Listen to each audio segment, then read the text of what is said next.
And we are really super excited to have Peter Pliszka and Joe Mckenna with us. And for those of you who don't know Peter is the Director of Customer Relations with Universal Companies and a longtime member and supporter of GSN. So Peter, I'm really glad to have you here today. And Megan is in the control room, as I call it, managing all the behind the scenes technical things. So if you have any questions or issues, you can message her in the chat if there's a problem, but I think we'll be okay. And today, this is the first of a series that we are launching with Universal, who is a really incredible sponsor of GSM Planet. We're very, very grateful for that. So I want to say thank you and acknowledge that. And as well as, you know, they are really a pioneer in terms of sustainability, and I think have contributed very significantly to providing both information and education during this time of COVID. And so we are happy to do this class today, which is Online Marketing for SPAS, a Beginner's Guide that Peter's going to introduce. And this is really episode 1. And Joe Mckenna is the Chief Marketing Officer at UCO. And I think that Peter will also talk a little bit more about that. So without further ado, I will turn this over to Peter, who will now take the commentator and host control. Thanks, Great. Peter. Thanks, Joanna, so much. And thanks, GSN, for giving us this platform. So as Joanna said, this is a 6-part series. Overall, we're calling it Online Marketing for SPAS, a Beginner's Guide. We're going to try to speak in, get you at the starting level of a lot of the things that we talk about for those beginners and take it to a more sophisticated level for those people who already have some experience in the different, topics we're talking about. But overall, the series is designed to look at how you interact online. So we've known even before this past year that the growth of online business searches, online shopping, online interaction has grown tremendously, but this past year has accelerated it even more quickly. So visibility online and the savvy use of digital tools is essential for your business. So the things we're going to talk about in this 6-part series is we're going to go through today's topic about why you should care about being online. We're going to talk about reviewing your SPA's website, the techniques to get found online, using social media effectively, using email, and also how to introduce e-commerce into your business. So we think that these are all the top topics that the industry needs to be looking at and be aware of and get better at. So episode 1, we're going to talk about why you should care about being online, looking at online trends and using them to remain relevant and to gaining local market share, how you can compete online. There's a lot of skills involved in that. And we'll touch on some of the topics from later in the series. Joe will talk about some of the things, start out maybe talking about a few things that will go into more depth in future episodes. So I want to introduce Joe Mckenna. He is a 15-year veteran in the tech and digital marketing space. He is the co-founder of Indie Brands Logistics, which helps businesses sell online more effectively and confidently. He's the founder of CloudWise Academy, which teaches in-demand technology skills. And he is the host of the podcast, The Being Found Show, which helps local businesses be found by more local customers. So Joe, as Joanna said, is the Chief Marketing Officer at Universal Companies. And for those kind of new to Universal Companies, we are a company that offers the spa and salon industry everything from spa design and project management to the use of it. We also provide marketing toolkits and professional continuing education courses. So thank you for being here, and I'll hand it over to Joe. All right, let me start by sharing my screen. And also thank you to GSN Planet for putting this together. I get the easy part. I just get to show up here and talk and answer questions for an hour. But when you look at all the work that you guys put on, our team put together to make this happen, it's very much appreciated. So thank you very much. Okay, so I want to take you through a journey But before I do that, I want to do a little bit of housekeeping. One is I'm going to keep, if you all can see my screen, I'm actually going to keep this open and not put it into presenter mode so that I can bounce around if we need to, if people have questions like that. Also, I do welcome questions. So please ask as many questions as you can think of, and we'll try to get to them all. And what I wanted to do is I want to take you on a journey, and I wanted to talk about how your customers' needs are changing. And I think we can all tell that things are changing like crazy, like never before. But they're changing, and you can do something about it. And I want to talk about what does that look like to figure out how it's changing and what you can do about it. But then also there's a lot of good news about what's going on with customer behavior.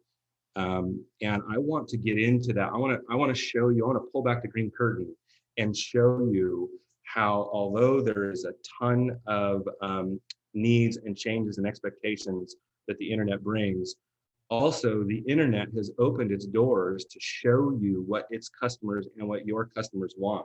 There's companies like Google, who you think of them as a search engine, but what they're actually doing is they're doing the largest, longest, most intense consumer research project and consumer buying behavior research project ever done in the history of the world. And they make all of that information available to you for free in most cases, so that you can actually figure out what it is your customers want online, what you can do about it. And so I want to take you through all of that. There's also, I have a couple goals though. One is I want to show you what's changed. Another thing I want to do is show you what you can do about it specifically.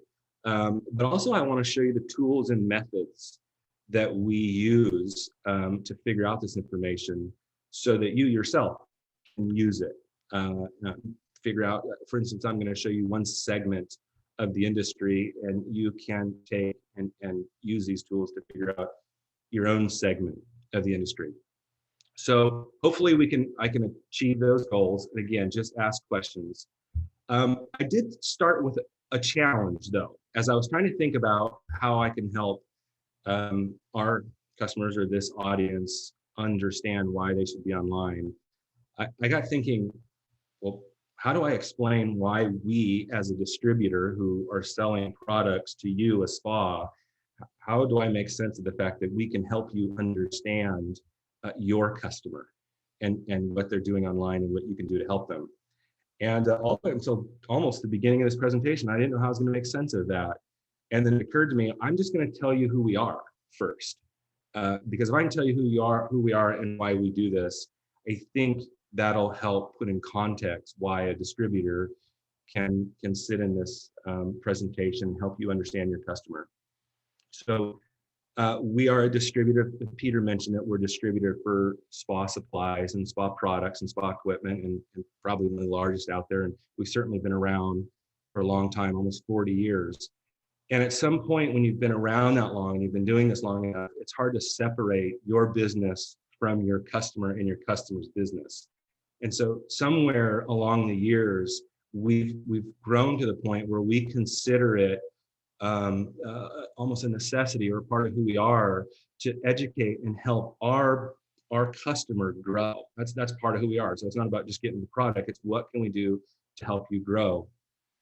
And for instance, one example is the UCO Learning Network, or ucolearning.com. That's a learning platform where pros from the industry and from our vendors and around the world, they come and they create courses or workshops that you can access as a spa. And there's things like marketing training in there.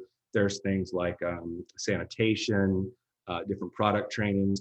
And so that's an example of how education and helping our community is a part of who we are. And so it just makes it natural with that desire to educate, to take this next part of who we are and make it available to you. And that's that we are a very effective, large online marketing company. We have a very amazing, and I'm not just saying that because I run them, an amazing marketing team. It's incredible the things they can do and what they know.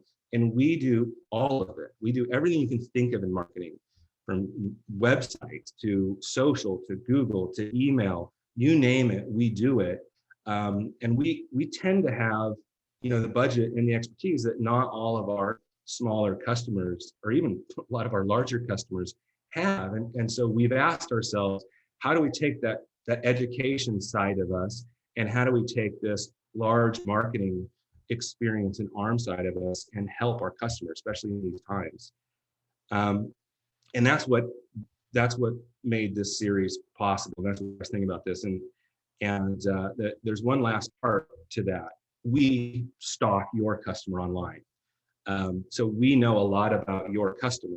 We have to know about your customers so that we can develop products that a spa would be interested in using in their treatments, or a spa would be wanting, sell in retail and things like that. So we actually are studying your customer all the time. So it occurred to us, why not take what we know about your customer, what we know about marketing, and let's expose that to you, the spa. So if that helps, why a distributor is jumping on this presentation to talk about online marketing for a spa, that's in a nutshell why we're doing it. And then real quick, there was some questions that I don't know if this is all of them, but these were questions that were given to us right before we started the presentation, earlier the week, and we were blown away. These are amazing questions. So I'm going to try to weave the answers to some of these questions into my presentation. And the team, when they do some of the presentations later on, they're also going to try to weave answers to some of these other questions. The ones that I've bolded here, I'm going to try to cover in this particular presentation, or at least I think you'll find useful information that will help you. Okay, before I move on, are there any questions or anything maybe I can cover as I got started? And I'm going to assume that Megan, you will let me know if there are questions. Nothing yet. I was making sure they all hear you. Most do. Everything's good. So feel free to ask questions as we go, everybody, and just submit it right into the chat box. And be sure you turn on the panelists and attendees column so then everybody can see your question. And then we'll ask him as he's presenting. Okay, so I'm going to get started. Let's start this journey.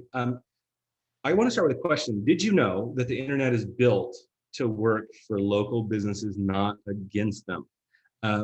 That's a question that I think I even struggled with over the years because I started pretty much when the internet started coming around. And when I thought about the internet, I thought it favored Amazon and Walmart and the other monsters. And the truth is it actually did. It was really hard to get the internet to work. It was really hard to show up in search results. It was really hard to master social media or YouTube or any of those things to get the internet to work for the local small business. But did you know it's actually changed in the last, 5-6 years, something like that. The internet's actually starting to get to the point where it realizes that its customer, the person looking on Google or on Facebook or using an app, that customer is looking for the most relative possible solution that they can find.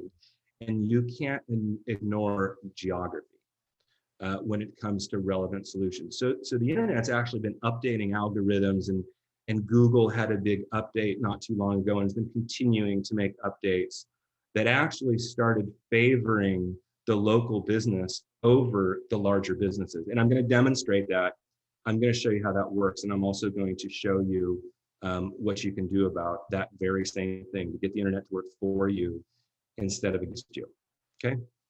But before we get into that, I want to go into what are some of the behaviors or trends that we're seeing throughout 2019, 2020, and maybe even back in some cases further, so that we can look at those trends and kind of get an idea of who is our customer, what are they doing, why are they doing it, how can you help them? And I don't want this to, I think that in marketing we can say things like, who's your customer and what do they want? And that can be too abstract of a term. And I'm a little afraid, I was trying to figure out how not to say things like that so that it came across so abstract. The things I'm talking about is, no, this is exactly what they want. They're telling us this is exactly what they want. And there is exactly a way to give them what they want. And I want to show you that. But if we could kind of look past what may seem a little too cliche, here's some things that we're finding that your customers care about or are trying to do. So one thing is, it's not just cliche. They truly, truly, truly do want to find your business online. And I'm going to tell you that 75 to 80%-ish, you'll see they want to find your business online and they want to come to your store. I'm going to show you how I know that. And again, there's a way to do that. Consumers are making decisions based on the web like never before.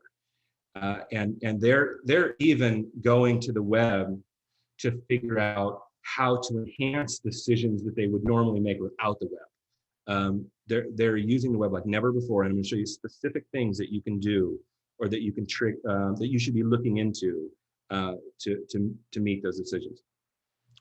Here's another big one. Clients, I know when we think about the internet, we think of our website. And this can cause a lot of anxiety. I'm afraid that there might be people who didn't even come to this webinar because they were afraid that I was going to talk to them about their website, and either they hadn't done it yet, they can't afford it, it's too hard, they don't love their website's failing, all those kind of things. I'm not even going to talk about websites. There's nothing that I'm going to talk to you about today that has anything to do with your website. Believe it or not, your clients are meeting you somewhere else. They're meeting you on other places and other websites, and those websites are actually better than you at getting the introduction, getting you introduced to your customer. And so you need to know what those are, and you need to do something about where your clients are meeting you on these other websites. Another two things that we're going to talk about is how products play into what your customers are after and why you should care about that. We're going to talk about how e-commerce can bring you more customers. And I'm not talking about your website. And I'm not talking about a complicated e-commerce platform that you'd have to launch. And we're going to talk about products can retain customers. So it may also seem cliche that as a distributor, we're talking about products, but we're actually talking about products, and we carry retail products because of the research and the data that shows your customers want it and shows that it's possible for you to give it to them. It's not the other way around. So we'll get into that. So any questions before I move on? All right, I'm going to assume there aren't. So let's kind of look at the data and talk about some of those points I brought up. So the first thing I want to talk about, and again, I want to also expose these tools to you. So one of these first tools we're looking at is a tool called Google Trends. It's free. You all could go to it right now and go to Google Trends. And what Google Trends is doing is it's exposing to you what it knows about the different topics and intentions that people are looking for. And if you go to it, you'll see that it gives a lot more data than I'm giving you. It'll give you states and cities and related things that people are looking for. And it takes all that information and it gives it back to you in a way so that you can see how it's trending. Is this something that people are interested in? Is this something I should do something about? Is this something that's going away? I find this is very helpful that when I'm talking to my marketing team about launching a new product, or in your case, you might be talking about a new treatment or a new service, you can actually go to Google Trends and get an idea for what the world's looking for. And you can hone in this case, I'm looking at 5 years in the United States. Now, what's it telling us? This is a very, very big message that I wish I could drive around and go to every single business in America and say, you really have to know this is happening. I call it the near me movement. But what's happening is the buyer is actually looking for things near them. They're Googling things near them. And that trend started way back, even longer before, but it took off. It took off around 2018, 2019, right around when Google started figuring out this was happening. And so what you're looking at this trend line is you're looking at people looking for a massage near me. Now, if I own a spa or a nail salon or anything, I want to know how many people are looking for my service near me, and I want to win when they look for me. And I'm going to show you how you win. But this is a phenomenon to be aware of. And we were even able to predict when some spas were going to come out of COVID, because you can see that dip right there is the COVID dip. We saw that people in America, it wasn't in your imagination, people in America stopped looking for your services. But then over time, in July and August, they started coming out of that and they started going back to looking for a massage near them. Now you can put in any kind of term you want and you'll start to figure this out. Now keep that in mind, because I'm going to talk about why this matters in a little bit. But if you're like me, you want to go, okay, well, what's next? So I see that there's massage near me, but how many? And what is really happening with those, with that kind of search pattern? And again, the reason we care about this is because this is showing us the intention of our buyer. I like to think, you see the word keyword there. I don't like to use the word keyword. I like to use the word intention. So when I looked at Google Trends, I didn't ask what the keyword was. I said, what's the intention of my buyer?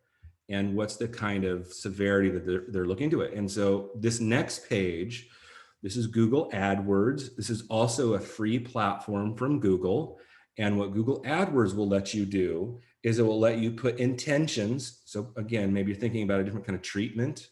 You might not put massage near me. You might put a special treatment you're considering, or a type of modality or something like that in here. And what you'll do is you'll ask Google, tell me about that. Tell me about this intention that I'm giving you. There are a few steps to this. You can Google how to do this, but it's free. You just set up an account and you go in and do it. And so when we looked at this, this particular term, we see that I tend to look at, when I'm looking at something like this, I look at what's the opportunity for winning. What's the opportunity that these intentions present me? And I want to tell you that SPAS, you have an incredible intention or opportunity here, and I'll show you why in a moment. But so when I put this in here, what Google's essentially telling me is they're saying, look, here's the terms that Google's relating to this intention, which is nice. Thank you, Google. But then it's telling us on average a month, how many people or how many searches are there for this term. And I'm going to sneak you ahead a little bit. There's about 2 million around here, but I haven't even gone into the different types of massage, the different types of spa treatments. I haven't gone into anything. So there are millions and millions of searches for your services every single month. I'm just looking at this one in particular because of this phenomenon I want you to be aware of. But here's where it gets really exciting. If I owned a spa right now, I would be super excited. I might even jump off this call right now and start solving this problem. If we go over to this right here, you see where it says competition? This is where Google is telling us what is your chances of winning at an ad that you ran based on this keyword, because Google AdWords is an ad platform where you can actually pay per click for Google to display your content at the top of its page. So that's one way you use this, but also just in general, making sure that you set up some other steps I'm going to tell you in a little bit. Google's telling you that it's actually low competition. Your chances of winning at this are very high because your competitors don't know about this. The other spas that are not listening to this conversation don't know about this. And I'm willing to bet you that if you called any spa you know and say, how are you marketing for massage near me? They're not gonna know. They're not doing it. And I can tell because I see low competition on incredibly valuable high words. And if you come over here, this is Google giving you some idea of what you might have paid to do a Google ad campaign. So this is what you may pay to get a click. Again, in my experience, these are low numbers. So spas, I know I'm not telling you enough to actually go out and step by step do this, but if you could be aware of the massage near me opportunity and phenomenon, and you can make that a part of your conversations with your marketing teams, it's going to help you a lot. And I'll show you more in a moment. Okay, so then I go, okay, that's good to know that this phenomenon is happening, and it's great to know that there's this opportunity, but I really need to know, how are people looking for this? And I'll explain why. The different types of devices we use actually tend now to lean towards what your intentions are. For example, in this case, about 73% of the people who looked for a massage near them used their phone to do it. Okay, whether it was an app or they searched in Google, they used their phone. So if we just think about how we use our phone in transit. We use our phone when we're looking to drive somewhere, we're looking to go somewhere, we're trying to figure out something that we intend to act on. It's a smaller screen, it's a little harder to research long term, it's a little harder to take notes, and so it's a more active device. And it turns out the statistics show us that. The statistics are, and I don't remember them exactly anymore because they're so large, but the amount of people who bought same day as searching on their phone, through the roof. The amount of people that acted or showed up at a location after searching on the phone, through the roof. So we know that your buyer is in a state of actively trying to solve a problem or get something done when they're looking for a massage near me. And again, I'll go into that a little bit more in a minute. Joe, quick question. Yep. And it might have been from the other screen where you're showing all the keyword or intention. Where was the search near? Like city, state? Is this the whole US? Is the globe? Yeah, so I did this as a US search. Okay. I did this as a US search, and this is actually the summary of massage near me and the related terms that it was showing me there. About almost 2 million. Okay. And then there's a whole host of other related topics. It's a very dynamic, exciting industry you're all in. If I could back up too to answer this, remember I look at all of these tools and data as a way to understand the intention of the buyer. And so even if we take those numbers out, what we can look at here is what is the general intention of the buying populace here related to your products. And I'm willing to bet that you can probably remember some of these times when things were abnormally dipping or abnormally exciting. And they probably relate to this. I find this to be a very accurate representation. So I'll jump out to this all the time. If we're marketing something or a service or something like that, and I feel like we're not getting traction, I might jump out and do some research on what's trending to see, are we executing poorly or are we trying to sell something where the trends are going away? For instance, if you tried to get someone to show up your spa here, the entire United States stopped looking.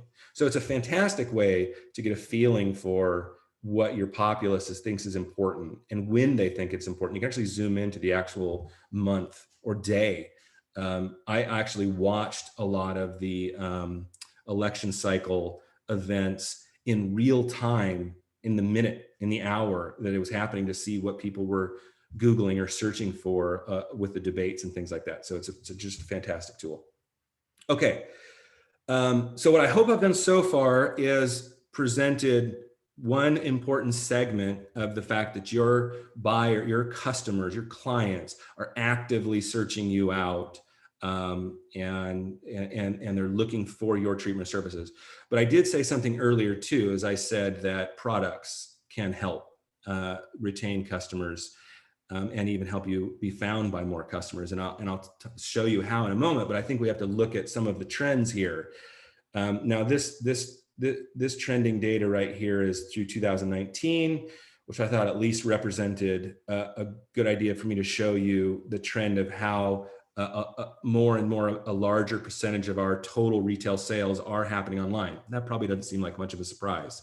But in 2020, I can tell you from experience of watching the back end of websites, that's gone through the roof. I think if you all even think about your own buying behavior, there's probably some groceries you now buy online you didn't buy before. You're probably more likely to find out if something's in stock before you go to the store, because you don't want to go to the store and find out that you didn't bring your mask, or they're not open, or they have supply problems. So you're looking for products to see if they're in stock, and you're navigating buying products more than you ever did before online. So the 2020 numbers are going to be through the roof from what we can already tell. But the other reason I wanted to show you this is just so you can settle in on probably retail and probably being engaged in e-commerce is something that's not going away and is worth starting to, wrap your head around or start to put methods and processes in place. And I thought, well, if I was able to make that point clear enough, I better be able to give you a way to do that. So I'm going to give you a way so that you can start to present your products to your customers without it being too complicated. But let me take it a step further and go into one more deeper dive here. So there's another awesome tool that Google offers. It's called Think with Google. And this is where their analysts or other experts access the data and they roll it up into blog posts or videos. And the whole idea is to explain to businesses what their buyer is doing. For instance, one of the things they shared was that, this may sound random, but when someone was buying a rug online, they actually interacted with the brand 220 times before they bought it, or not somebody, on average to buy this rug, the brand was interacted with by each customer on average 220 times, whether that's reading emails, ads, social posts, going to the website, going to the product, whatever. It took 220 interactions before they actually bought that rug. So we know that products and e-commerce is becoming a part of what the buyer is doing, and Google will help you understand that with Think with Google. But I found it particularly interesting. Google gave us some stats of what happened in 2020, and particularly what happened with the COVID situation. And this was quite surprising to me until I started thinking it through. What you see right here is Google saying that what people started doing is Googling, does someone have this product at their location, at their store? And do they have it in stock? In other words, can I get this? I want to be in control. I don't want to show up to the store and find out they don't have it, because I'll have wasted my time and I don't want to go out in public and all those things that make it complicated. Well, we've now trained our consumers at a rate of 8,000% more than ever to use the internet to figure out if we have products and which products we have. Now, one of the reasons I think this is so important to digest is your industry, the spa industry, my industry, isn't really tackling that. They're not really taking that on and realizing that if somebody's looking for a scented candle or the kind of products that you can offer, that it's actually possible to tap into this 8,000% growth and make that product available. They don't have to wait to call you or come into your store. And so right now, the early adopters in the spa world, they're going to be able to be attracted. They're going to be able to connect with more customers and attract more customers with this giant growth rate. Any questions, Megan? No? No, a few are just saying it's awesome information. They're just trying to take notes really quickly because they're loving it. So maybe toward the end, once they kind of digest it all. Yeah, and I think we can give out the presentation too, right, Megan? You'll be able to hand that out to them. Yeah, a few were asking, so we'll definitely send it out as well. Okay. I never, when there's not questions, I'm like, well, either I'm doing a great job of explaining it. I think it's just awesome. Left the building. Okay. All right. So far there's this near me movement happening, and I promise you can see here that the internet and your customer are trying to figure out how to interact with products online, and they want to know if you have in stock, right? So that's happening. There's something else happening. There's a third thing happening that I think brings us all together. And that's the at home. Now, we saw this almost instantly when COVID hit and we're stalking your customer. We saw almost immediately that your customers started saying, well, how do I continue my treatment at home? Or how do I keep having a facial at home? Or how do I do these things at home? And at first, I got to admit, I think we were a little nervous, like, whoa, wait a minute. We don't want a consumer going home and doing these things and leaving our spas.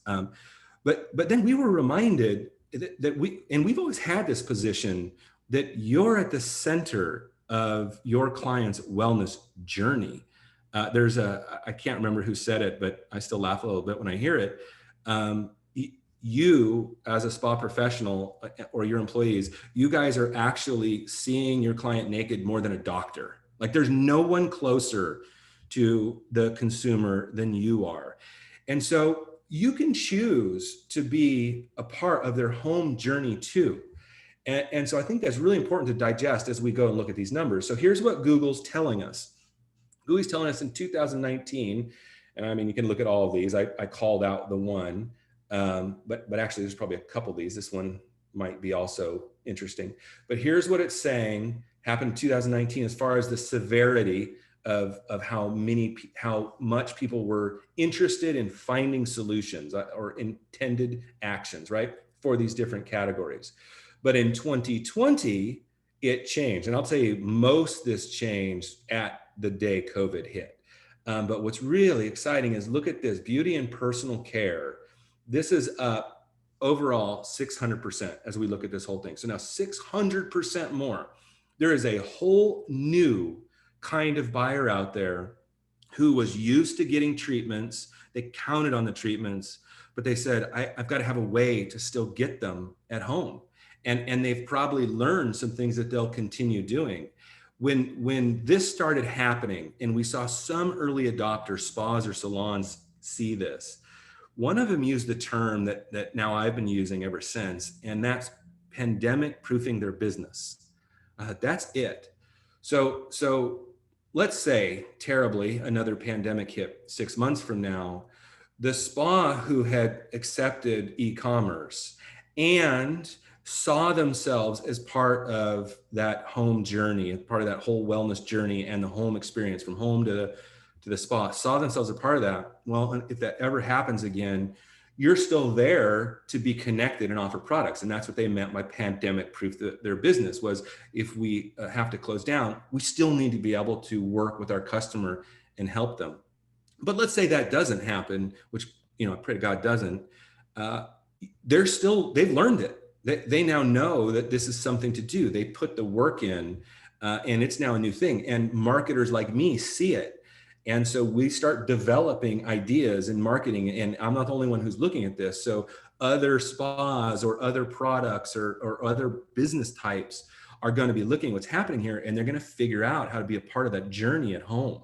And it's going to grow now, even more so. So this is another place where I don't think it's just products, though. I think products is an easy one, but I think it's also a matter of regimes or protocols that you can share with your customers for at-home care. It can be tips. There's all kinds of ways you can help your customer at home. Just know that you are at the center of their journey and that they are looking to continue this at home. Any questions so far? Sorry, I was muted. Philippe actually has a question saying that, and many maybe on this call, many smaller spa owners are not as tech savvy and need help figuring out all this stuff. Do you recommend companies to help them at a cost they can afford to find? Yes. So that is a great question. And here's what I want to tell you first. If I'm going to show you exactly what to do. I know I can't take you step by step, but there are things you can do that you do not need to hire anybody. And if you do these things first, everything else works and gets easier. And so you probably do need to at some point take it further and get a website and do Google ads and do social ads. But I'm telling you right now, those will not do as well, and you'll be burning cash if you don't do what I'm going to suggest. And if you do what I'm going to suggest, it's going to put you light years ahead. One of the companies that I founded and run separately from this actually helps independent businesses, brands, not local spas, but helps independent businesses get off the ground and get their identity and their brand out there. And there are some activities that we do that are not tech savvy and totally free that do more than the expensive things we do, that do better than the expensive things we're going to do. So yes, probably you need to work into those things, but don't do it until you do what I'm going to show you. Okay. I hope that, and Philippe asked the question again if I didn't do a good job of explaining, but I am going to show you exactly what to do. Okay, so, and over this series, my team is going to break it down. They're going to go into, so show up for the rest of the series. They're going to go into how exactly to do the things I'm going to talk about. They're going to show you how to do the more advanced things and you'll learn. And what we hope happens is that you know enough. You get our insight. You learn the hard way from us, or you learn because we learn the hard way. And that'll give you the context you need to work with your other marketing teams or hire people, and you won't be in the dark. So that's a great question. Okay, so I'm not going to spend a lot of time on this one because I feel like this is one that SPAs already know. And I think this is what you do well. But you should know that the local customer, or that customers are trying to do more things with friends, but they're also trying to do more things with friends online. Like they realize that they can't do everything they used to and connect in person. And so you might think of, as a spa, how can you pop on to Facebook Live like we're doing right now? How could you pop on Facebook Live and be there to have a 20-minute conversation with any customers that want to show up about different treatments? Or how might you do some kind of group setting that you work with your clients before online and kind of make it a fun event before they come in?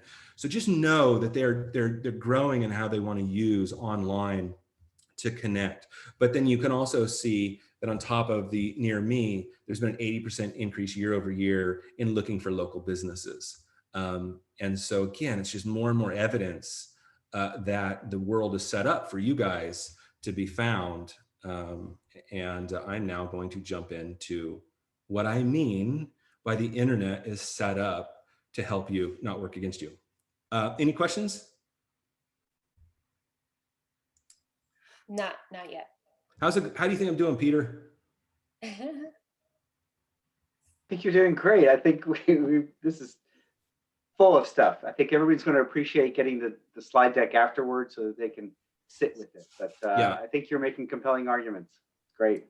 Okay, I hope I'm being clear. Okay, so let's talk about Philippe. What do you do? Okay, so you have to realize that there are major monster platforms out there, and they're built to give the most relevant possible content to their user they can. And geography and your products and your treatments and all those kind of things are things these different platforms, not just Google, but these different platforms know that their customers looking for. Forget you're not important to them. And you hear a lot about like tricking search engines and all that kind of stuff. Don't worry about any of that kind of stuff.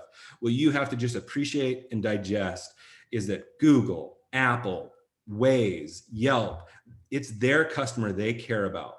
So how do you help them? Well, they want you to help them. And I'm going to go over what does that look like to help Google help you? Because if you'll follow Google's rules and you'll do what it's asking, Google is going to go to work trying to connect you with the customer. So I think we've all probably seen what I've showed here. Here's what I did. I went in and I Googled scented candles, so I can give an example of products, and I Googled massage.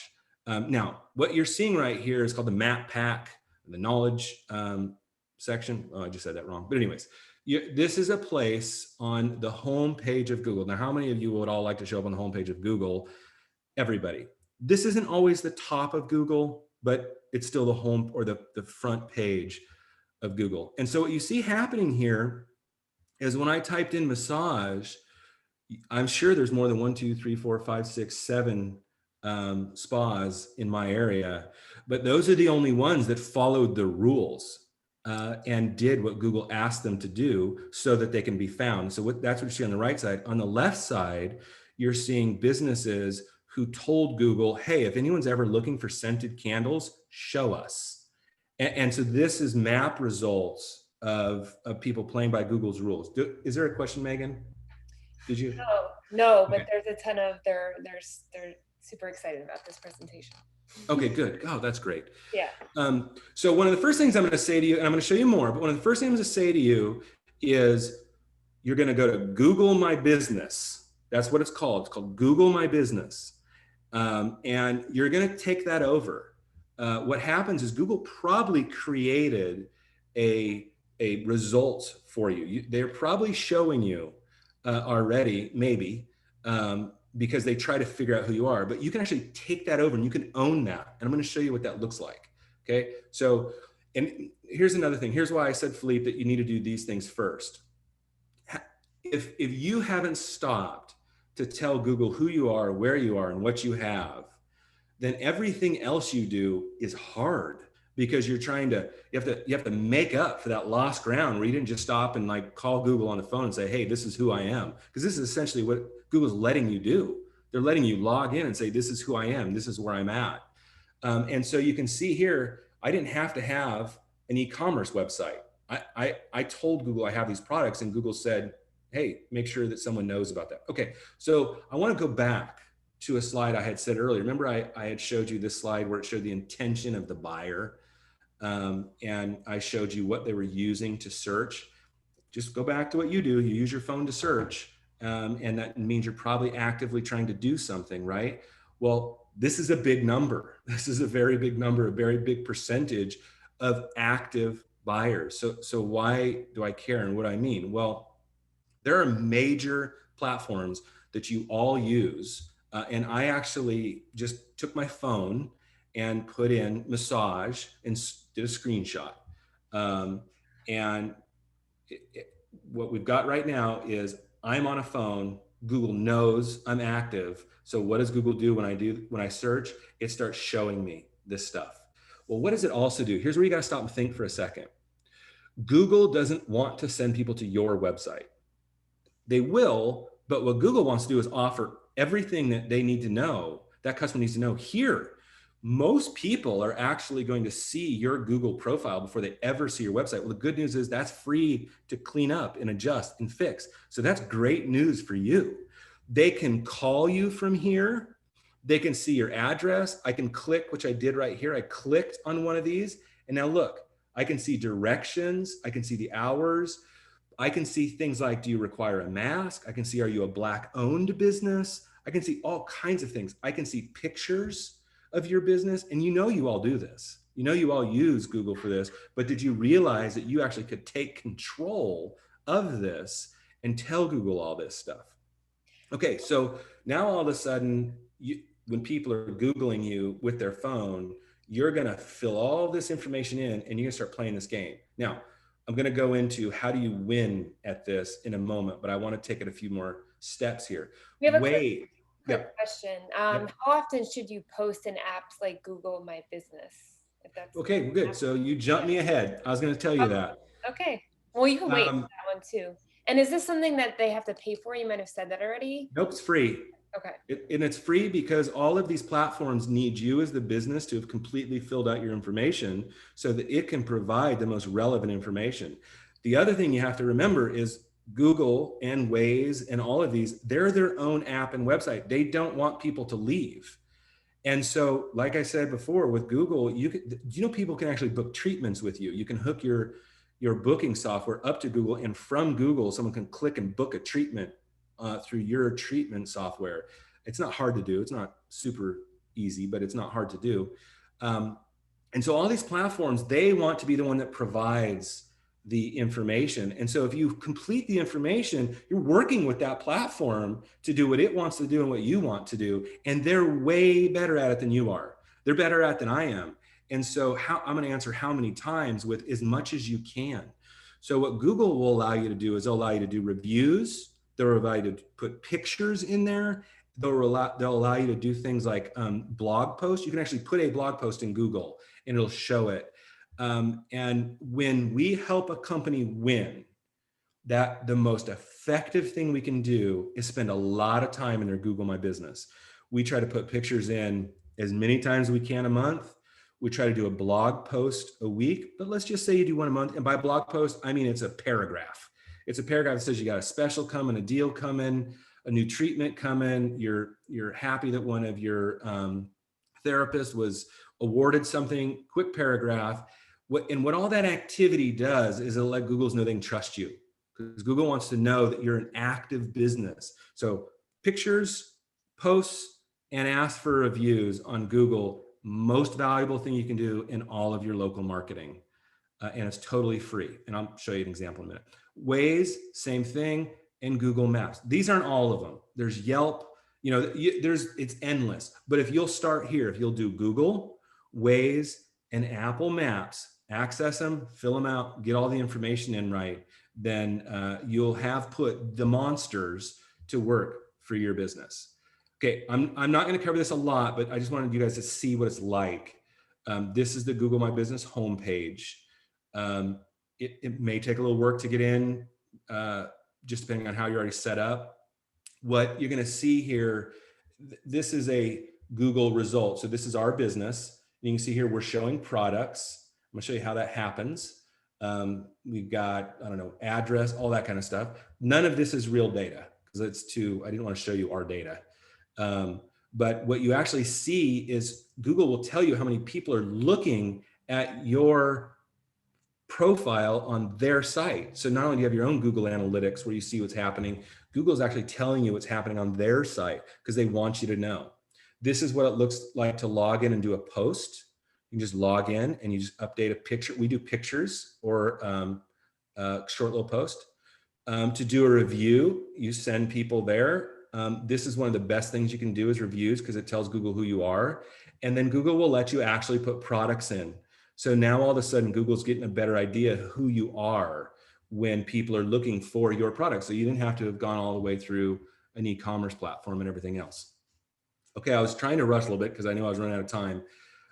Here's what I want to leave you with. You need to tell the internet who you are and what you do so it can go to work for you. And that needs to become just kind of a priority. You keep up with it. Do it as often as you can. You don't have to pay any experts to do that. Show someone on your team how to do it or you do it. And then let the internet and your customers know that you have retail products. Let that go to work for you. And then be a part of their at-home wellness journey because that's not going away. Okay, that's all I've got for this presentation. Do we have any more questions or anything else I can add or update on? I have a question. Okay. So Joe, will you just talk a little bit? I mean, I think that one of the things that's super interesting and also interesting about the presentation you just made is this idea of how people are using their phones more than they are using their laptops, right? And that the commerce piece of all of this has really moved on to the phone. And I'm curious as to whether or not you think that that's like an instant gratification thing, right? Versus like, I'm going to sit at my computer and search something, meaning like I'm on the go and I want to know something. Yeah, I think it is very much instant gratification. It's if we think about the pure power of this phone, Right. it's allowed us to know anything, anytime. So how many of you, like, you'll be, my wife and I'll be like, what was that actor's name? And Right. a few years back, you couldn't sleep at night because you can figure out who that actor's name was, right? And now you're like, what was that actor's name? I look. So if I'm hungry, if I'm tired, if I'm thirsty, if I have a headache, whatever it is, I'm using this supercomputer in my decision-making process. What's happened over the last few years, it's become more ubiquitous. There was just 4 or 5, 6 years ago, we didn't all have one of these. Now we all have one of these. Right. But then COVID hit. And if we wanted to solve any problems, we had to figure out if our local gym was even open because we couldn't count on the schedule anymore. So what it did is we went past the early adopters and we forced more full adoption into this phone becoming a part of our decision-making process. And so now as businesses, we want to connect ourselves to that decision-making process. We don't want to be missing from that decision-making process with our buyers. Because essentially you're able to source an answer on demand. Yes. Yep. A question about getting on the top of the page on Google. How is it possible without AdWords? Yeah, okay. So you do need a website. So to get at the top, there's 2 things. So if you're going to get at the top of Google where, it's your web page showing up in the search results, not the map pack like I talked about, what Google is displaying are web pages. So you have to have built a web page. That does technically require a lot of work to get that page wonderfully right so that Google wants to show you. It is hard work. But what I can tell you is if you do these other things I'm talking about, then what Google does is it recognizes your web pages better. So your web pages actually start going up in search results because Google has a better idea of who you are because you completed all of the information and you're interacting with the Google My Business system. It is hard. And we're going to talk about SEO and getting your pages at the top in later presentations, I think. Is Instagram Shop an effective way to show retail products? Yeah, I think any way that you can get your retail products out there is a good idea, but you have to be careful to focus only on like Instagram or Facebook or things like that, because there's still a large part of the audience that, or our population, that doesn't necessarily use those to shop for products or doesn't have profiles. So you can also isolate. So what I would say is if you're comfortable and that's a good start, then take the time and do it, because anything's better than nothing. But ultimately, you probably do need to work your way towards an e-commerce platform. Shopify is incredibly easy to use. I recommend that to everyone. Shopify.com. It's free to set up. That's a great option. But you probably do want to work your way to a more complete solution at some point. It's also a lot easier to work with the Google My Business and Google Ads and things like that if you have a real website. And we have a question about not like Google Maps or Apple Maps, but if someone's using navigation systems in their car, like the ones that are installed, how do they get the businesses to show up there? Yeah, so that depends. I don't know a lot about those systems other than they're closed off a lot of times. So it really would depend. Some of these new cars are actually using relationships to Amazon or Google or things like that for its mapping software. So I can't actually tell you how to do that. And I don't know that there's let's put it this way. I see millions of users coming to the websites I have access to, and I don't see a big portion of traffic coming from those kind of apps or relating. So I don't know that there's a huge opportunity there yet, but I'm not sure. Will future presentations discuss how this can be applied in mobile massage businesses? I don't know. That's a really good question. I hope that you can apply, and I think Camille and Peter, that's a really good idea. We should make sure we're relating mobile massage and mobile business to this. So the answer is, yep, I just made a decision. We're going to fit it in there. Awesome. And I don't know if she means email or social media. And I don't know if it's related to this that much, but you might get into it later about how often should you post to not annoy the audience. And I know that depends on what platform you're talking about. Yeah, right. So it does depend on the platform. Generally, I would say first off, if you're getting a lot of activity on your posts, then you have more leeway, like you're seeing results. Always look at your data. So if you see this activity and they're liking, they're clicking it, then it's probably safer to post a little bit more. But every platform has kind of its recommended number, and you can actually Google, hey, tell me what's recommended for each of the platforms. And then there's like sheets out there that'll give you a rule of thumb. But generally, Facebook is not very often, maybe once a day, a few times a week, something like that. Twitter, you can do almost as much as you want because it's random, it's all the time. Instagram's less. It really does depend on the platform, but more so think about it is how is your audience responding? Don't worry about so much the platform. How is your audience responding? There's people out there like Gary Vaynerchuk who could post something every 5 minutes and his audience would eat it up. So that's one of the reasons I want to start with consumer behavior, because I want to advise you to figure out what your consumers enjoying doing or wanting and react to that, not some kind of gray rule of thumb. Thoughts on text marketing? Oh yeah, we don't do enough of it, and I don't do enough of it. It's excellent idea. It's definitely a growing segment. Again, just be careful not to do anytime you're texting, emailing, posting. I want you to be thinking that you're walking up to someone's front door and knocking on it. And would you do that? It's just that easy. Because when we tend to think, let's just send an email and let's see who likes it. well, yeah, but what about the people who didn't like it? You're telling them something. You're saying, I didn't feel you, I didn't hear you, I didn't care about your time.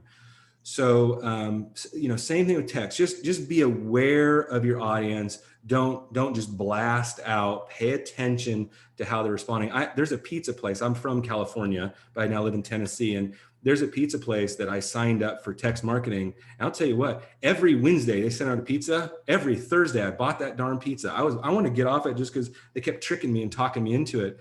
I loved that text. And I was never upset about it. And out here, it even makes me think of pizza. So that's a brand that I enjoyed interacting with. I've got other people who spam me with the text, and I'm mad at them for it, right? So to just be respectful of who you're working with. But I would look into text marketing. It is definitely worthy of what's going on right now.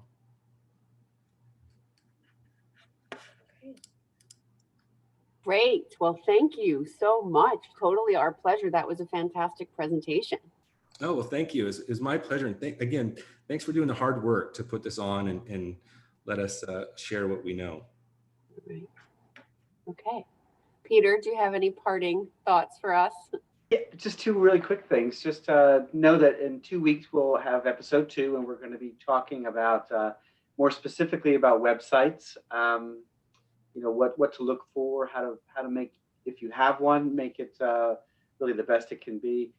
In the follow-up email to this, we are going to be sending out some homework to prepare you for that episode. So it gives you a chance to look around, take some notes, bring that to the next discussion. And you'll be getting emails about that. And last thing is the text marketing is a great topic. We'll have to look at that and how to integrate that into the future episodes. So thank you for that, bringing that question up. But thank you, guys. All right, everyone, enjoy the rest of your day. And thanks so much to Universal again, and Peter and Joe for being here with us this afternoon, and to Megan for fielding all of our tech and questions. Thanks, guys. Thank you. Thanks, everybody. Have a great day. Thank you. Bye.